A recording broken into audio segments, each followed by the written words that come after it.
মীর মশাররফ হোসেন একজন বাঙালি ঔপন্যাসিক, নাট্যকার ও প্রাবন্ধিক। মীর মশাররফ হোসেন খুলনা বিভাগের কুষ্টিয়া জেলার কুমারখালী উপজেলার চাপড়া ইউনিয়নের লাহিনীপাড়া গ্রামে জন্মগ্রহণ করেন 13 নভেম্বর 1847 সালে। 19 ডিসেম্বর 1911 সালে তিনি মৃত্যুবরণ করেন। তিনি বিষাদ সিন্ধু নামক ঐতিহাসিক রচনার জন্য সুপরিচিত। তার ছদ্মনাম গাজী মিয়া।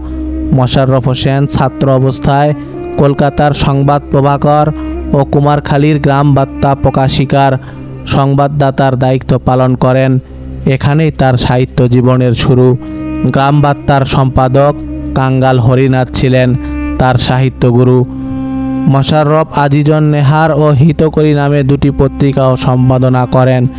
মীর মশাররফ ছিলেন বাঙালি মুসলমান সাহিত্যিকদের পথিকৃৎ।